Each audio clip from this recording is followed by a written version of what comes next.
Anchor is the easiest way to make a podcast. It gives you everything you need in one place for free, which you can use right from your phone or computer. Creation tools allow you to record and edit your podcast so it sounds great. They'll even distribute your podcast for you so it can be heard everywhere: Spotify, Apple Podcasts, Google Podcasts, and many more. You can easily make money from your podcast with no minimum listenership.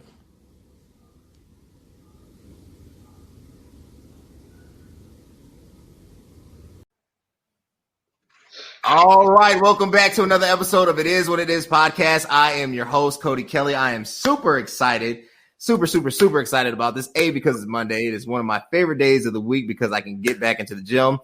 I am covering the episode on Black beauty, really focusing on not just the Black hair industry, but the Black, I would say, beauty experience. I have some amazing guests. Some of my other guests are experiencing technical difficulties. They should be on later. But I want to first introduce my first guest. Read Dominique's bio so you can get really a feel for her. Just an amazing professional. She connects with me. Guys, go to her Instagram and check it out. I'm going to read her bio for you. Have it right here. Nice little lengthy bio. I love it. So Dominique Valencia Spillman is the founder of Valencia's World of Beauty. She is an esthetician, permanent makeup artist, and entrepreneur. She began her journey as a makeup artist in March of 2013.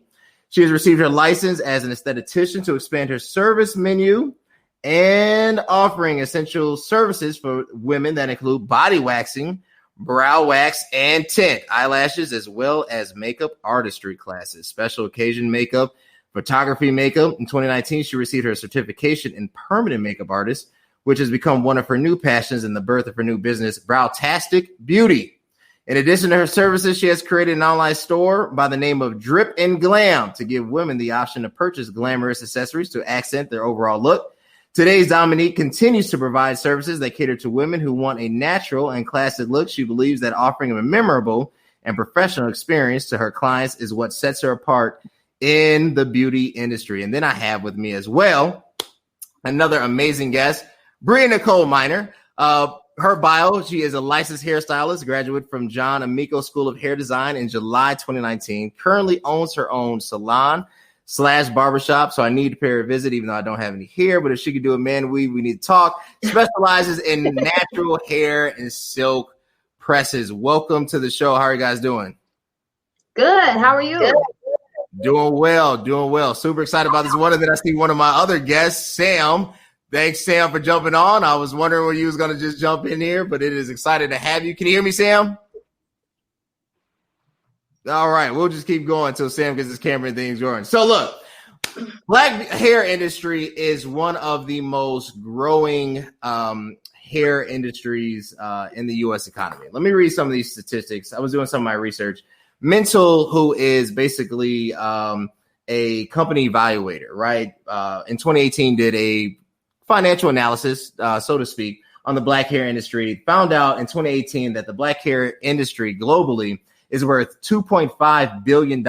If you include nails, brows, accessories, and just overall, I think anything that has to do with Black beauty, it is valued at around $3 billion. If you look at some of the numbers of the Black dollar spent, I found this interesting. And I want to read these stats before I kind of open up to the line of questioning, because these numbers really kind of took me for a surprise. If you look at the total consumer spend, and this is all inclusive of current data, in the U.S. economy alone, when it comes to hair and beauty aids, the U.S. or consumers spend $63.5 million annually. If you look at Black consumers, they spend 85% of that 63.5 million, coming to a total of 54.4 million. When it comes to women fragrances, hygiene, personal soaps, they have an overwhelmingly large share of the market.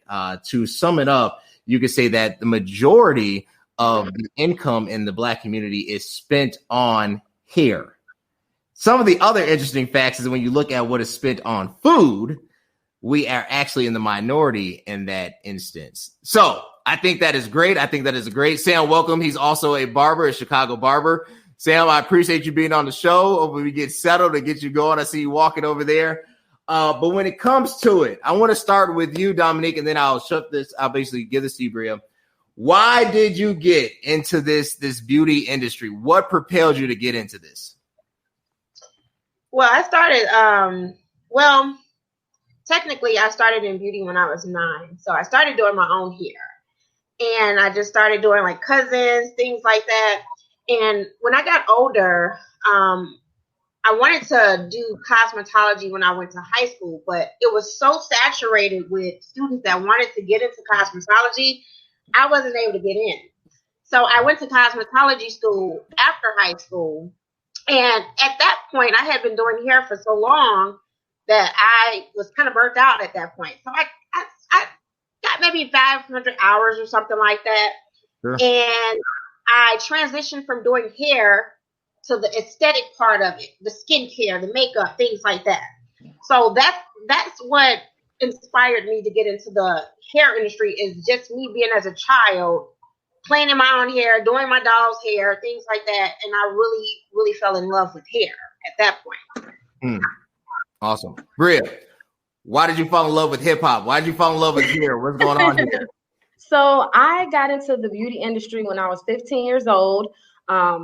My aunt, she's a very lucrative hairstylist, and I was at the salon getting my hair done, and she was so busy. And she said, Bria, do you know how to shampoo? I said, no, but I could learn. And that's where it started from. I started off as a shampoo assistant. When I graduated from high school, I did go away to college. So hair is something that I kind of ran from, that burning passion inside of you that I just felt like, well, I can't make any money doing hair. It's not like a real career or anything like that. So I just ran from it. On September 9th, 2017, I was laid off from my job. And of course, I was hurt. I was devastated. What am I going to do? And I just said, go to hair school. Go to hair school, do what you love. So I got another job within a month. I was in hair school part-time. I was going to work full-time job every day, get off the train, go straight to school.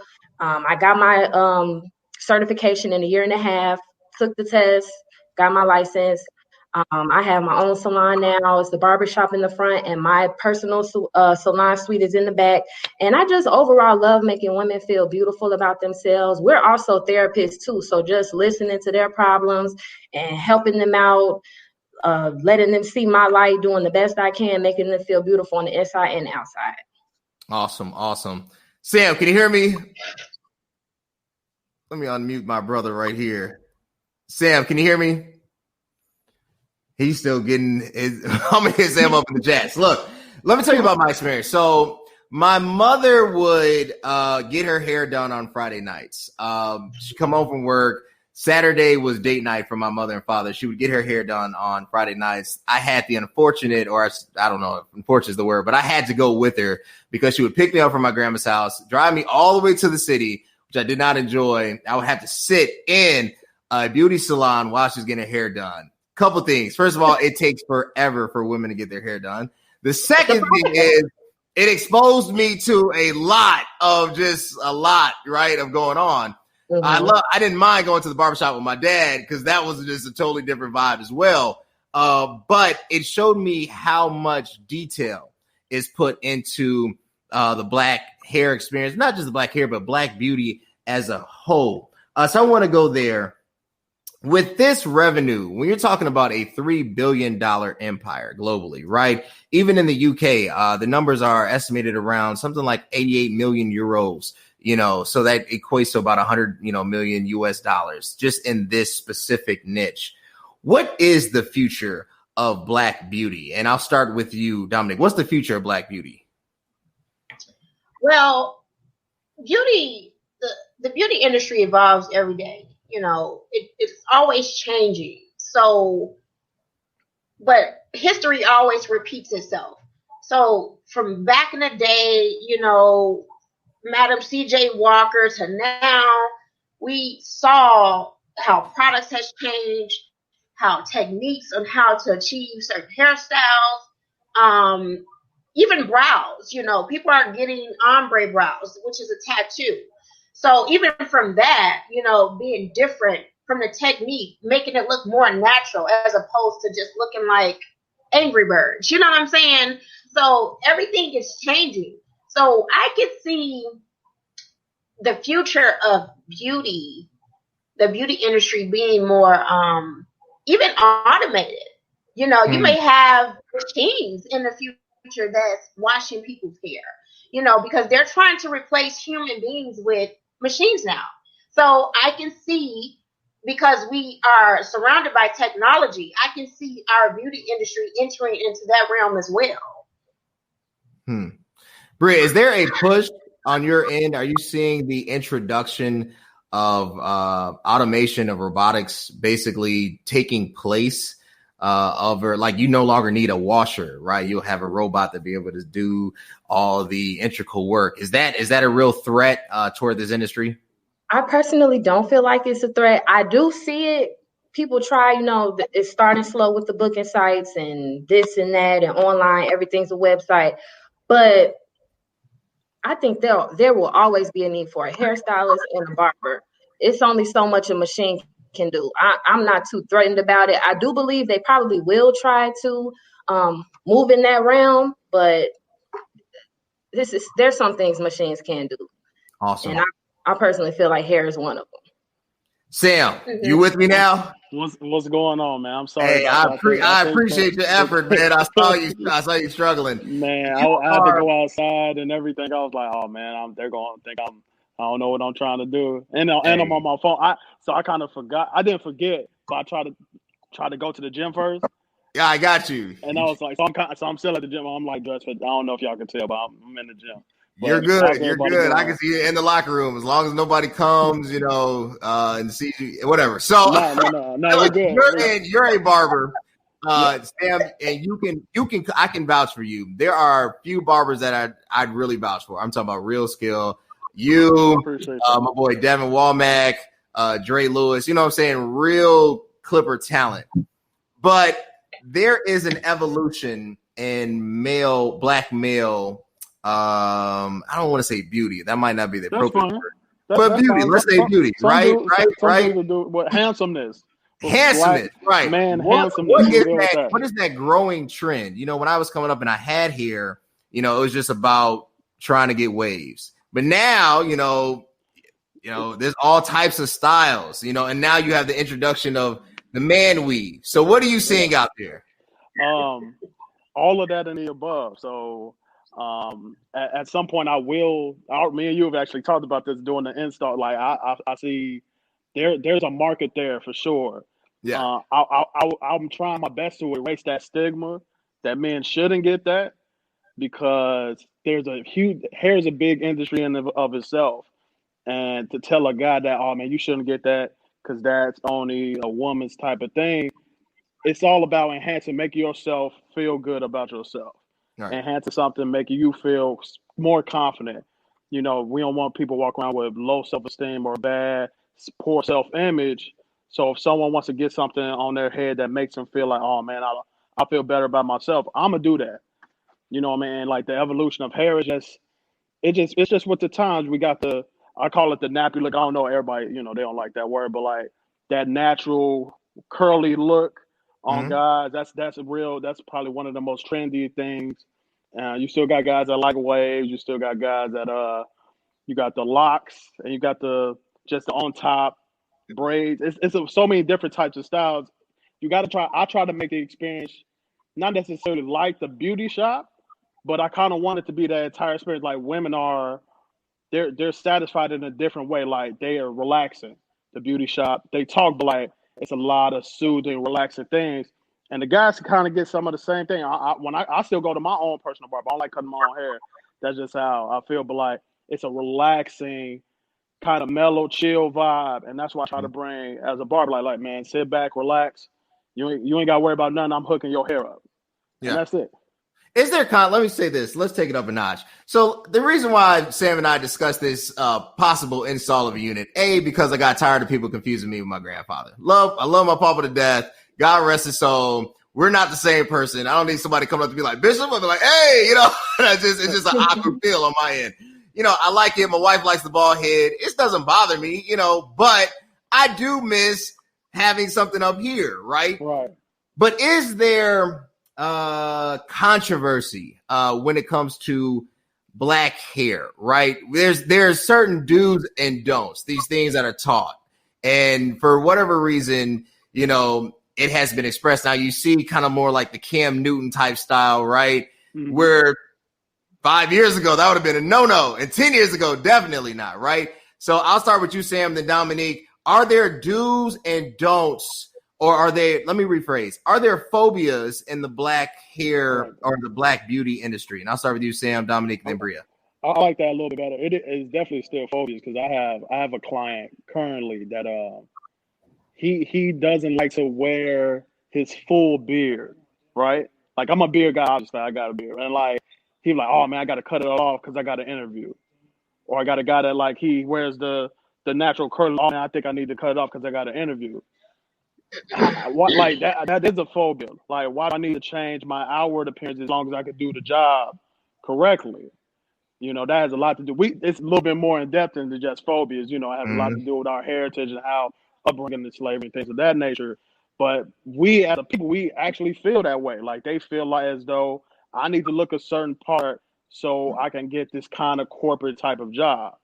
I personally think that's a negative insight. That's making someone feel as though they're lower than some because of their hairstyle.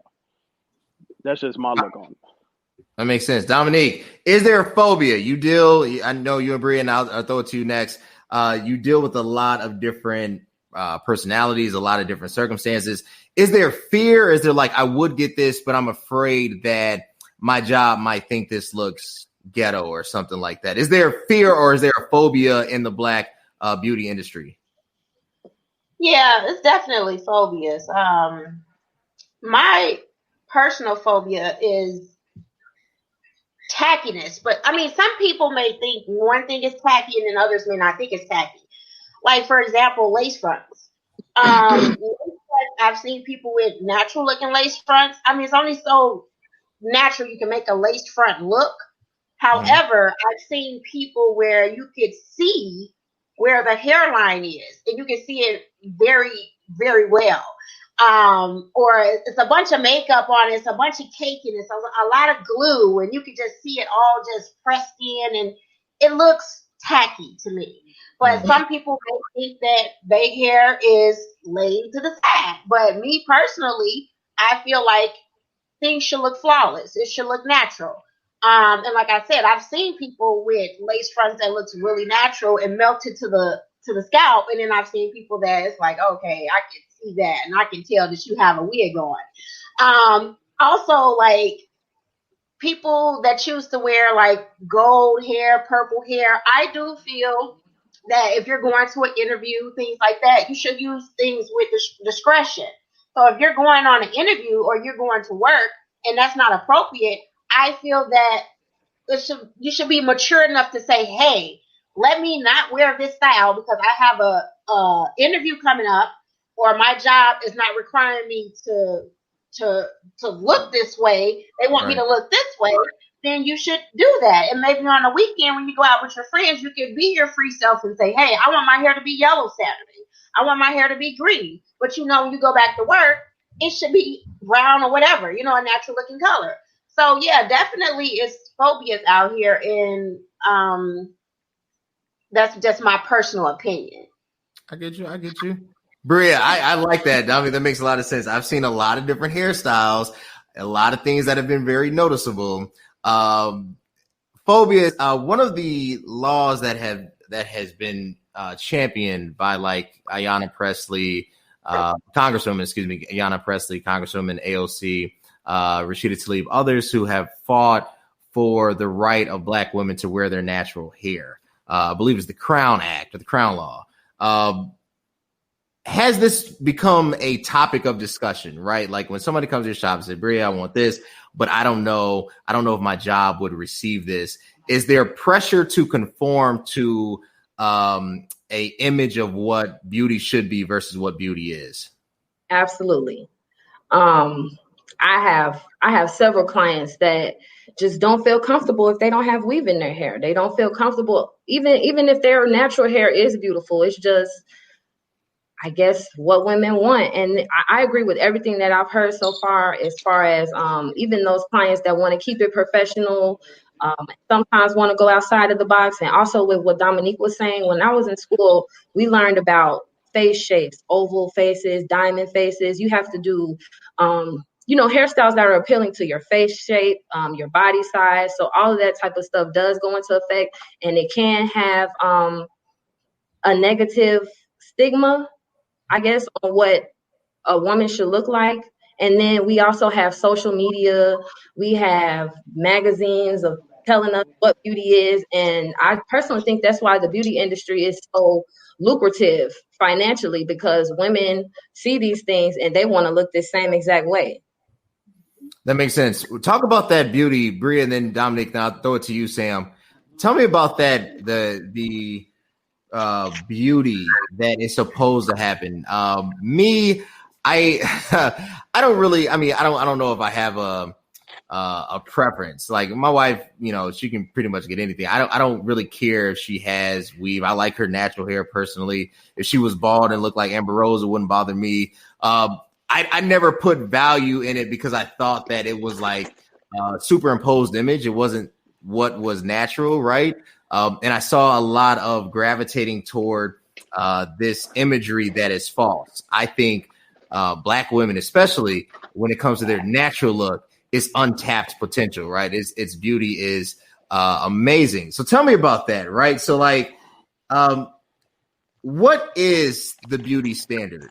When I remember as a kid, there was a poster on the barbershop wall, and it would have a list of numbers and then what you could get. And somehow this was the standard or the box. Tell me about that standard. First Bria, then Dominique, and then you, Sam. So, at least for weave, I know, back in the day, maybe they had bleaching creams and things like that. Women wanted lighter skin. They wanted straight hair. They wanted long hair, things like that. And like I said, nowadays we have social media. We have all these Instagram influencers. We have celebrities basically defining what beauty is. And women just, they want that look.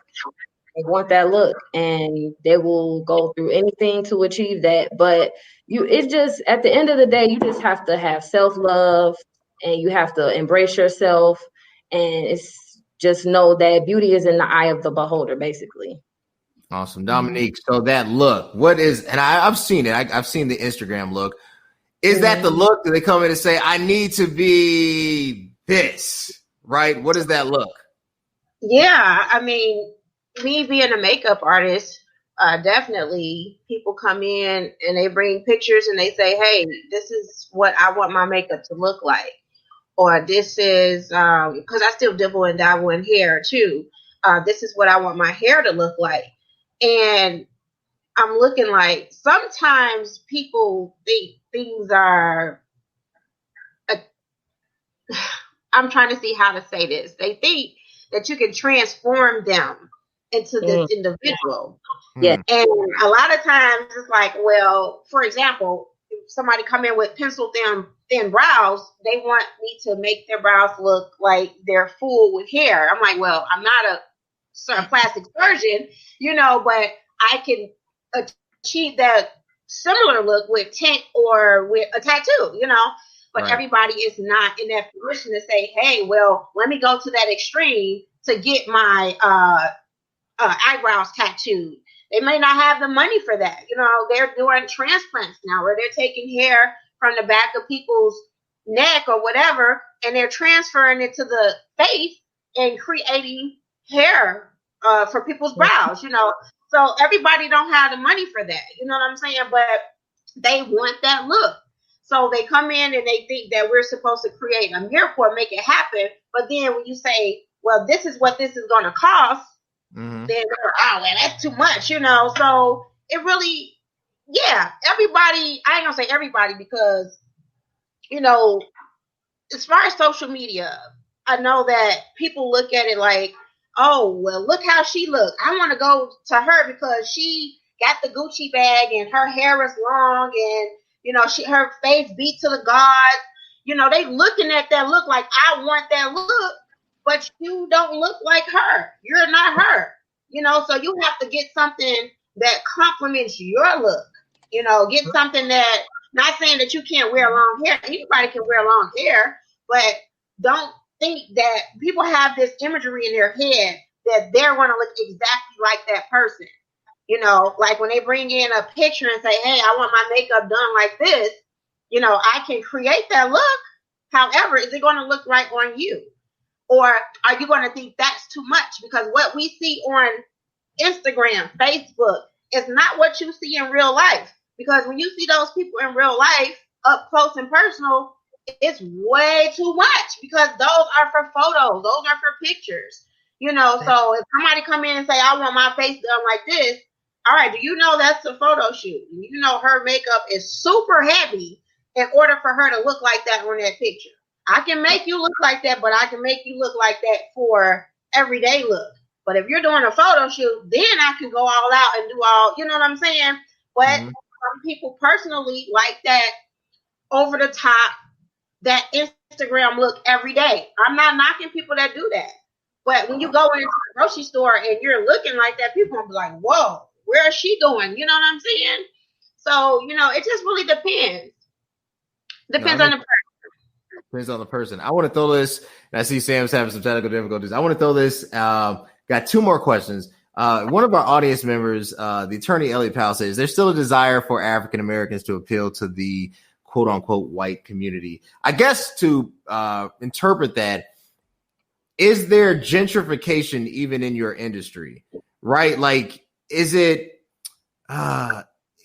is I don't want to say the orange look, because that might be a little off, but is there a push to resemble the Kardashian effect, right? To take this, I would say, median of what we think Black beauty is and duplicate it, right, in a very false sense.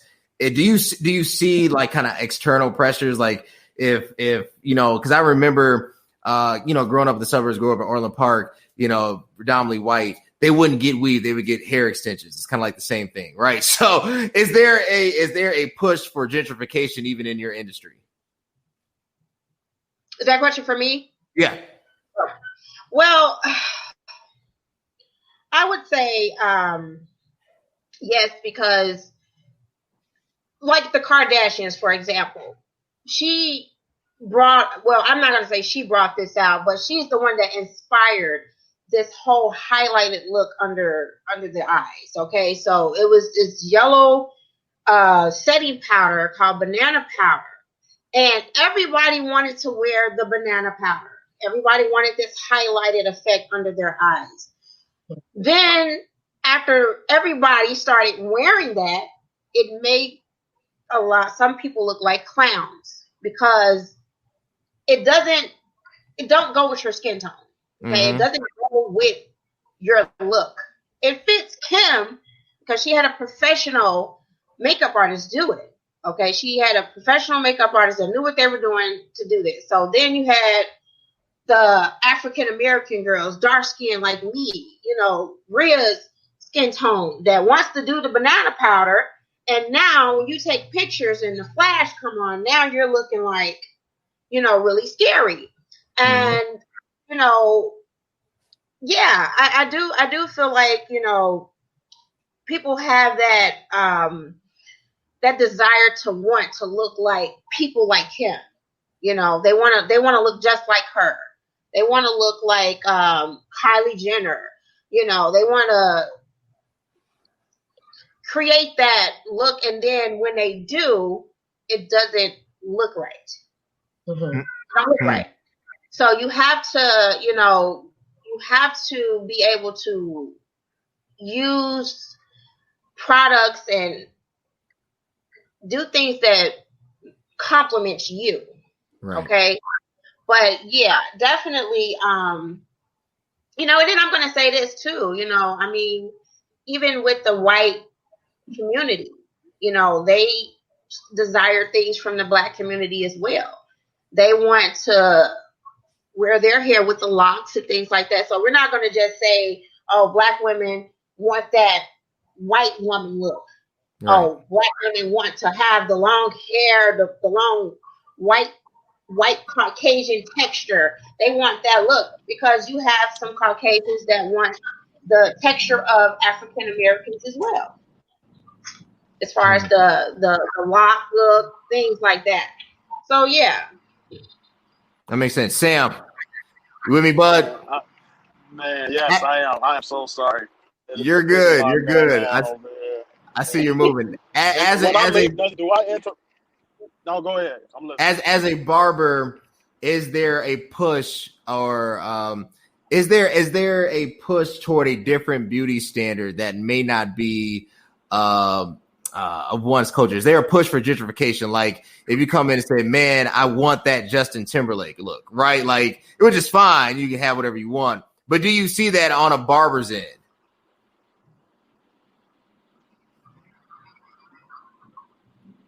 I'm sorry, can you say that one more time? I said, is there a push for like a gentrified look when it comes to male beauty standard and as far as the barber profession? Is there a push for that? Honestly, I cut all types of ethnicity hair. It's almost the same. So it's different. As far as the texture, that's about the only difference. But almost everyone gets their hair cut the exact same way, except for maybe some of the whites and some of the Latinos, because they leave it on top longer, and most of them you need to use shears. Unfortunately, a lot of the black barbers or some of the barber schools, they don't offer how to do shear work. I actually went to a cosmetology school, and that's all they taught us at first. We barely did very little barbering, so like it was a lot of shear work. But no, I see.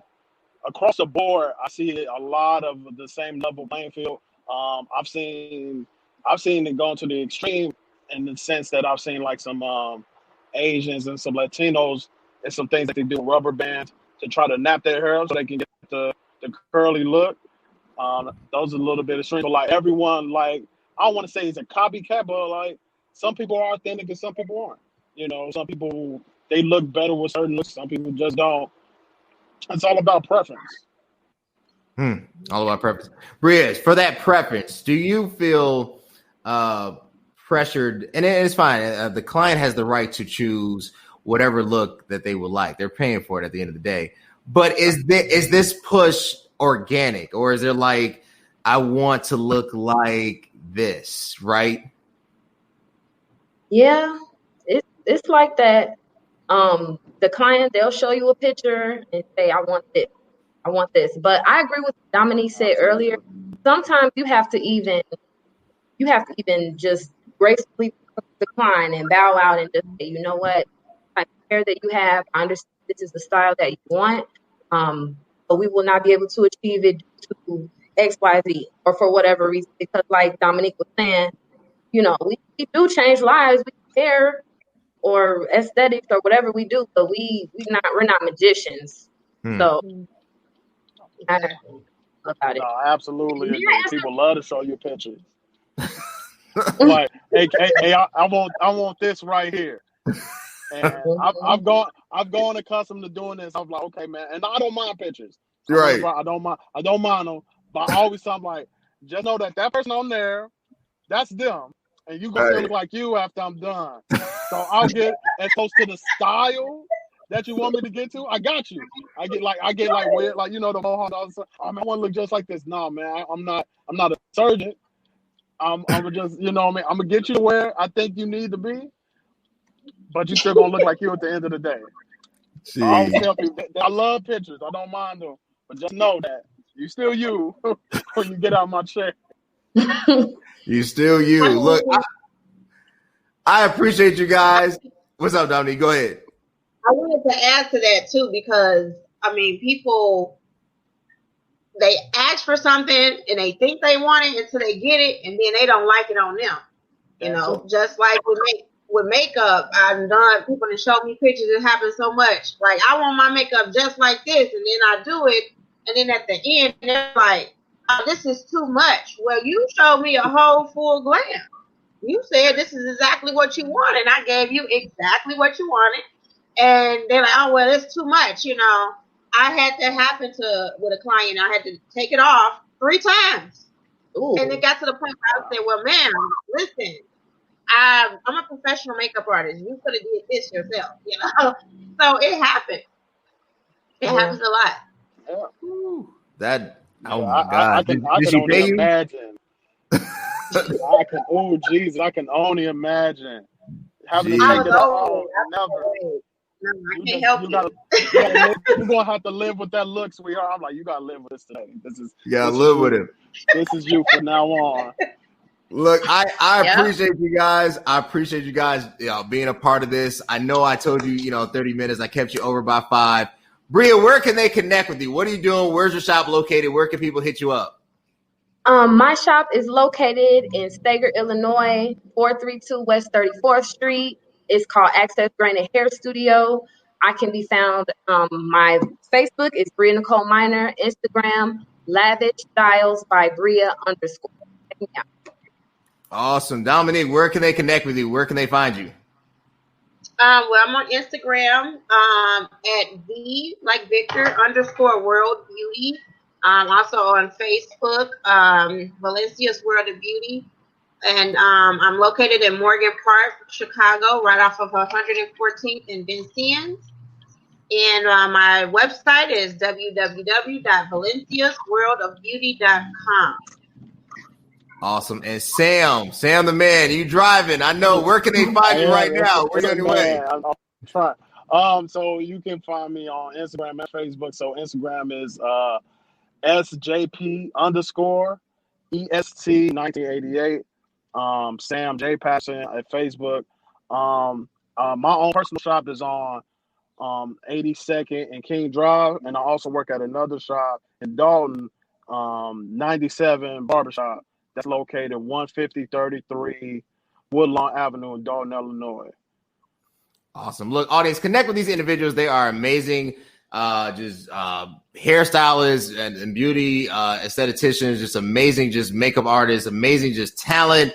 I'm so grateful to have these guys on. When I put out the post-production, you'll have all their links. You can connect with them there. Tomorrow's episode is on colorism. I have an amazing panel of dark skin, medium, light skin. We're going to go there because I ended up watching, sometimes, with COVID, I go back and watch, Black movies. That's what I do, right? So my wife and I were watching Spike Lee's infamous School Days. And, it comes to the part when they're talking about good or bad hair, see if I care, dark hair, good or bad hair, and the whole just music ensemble.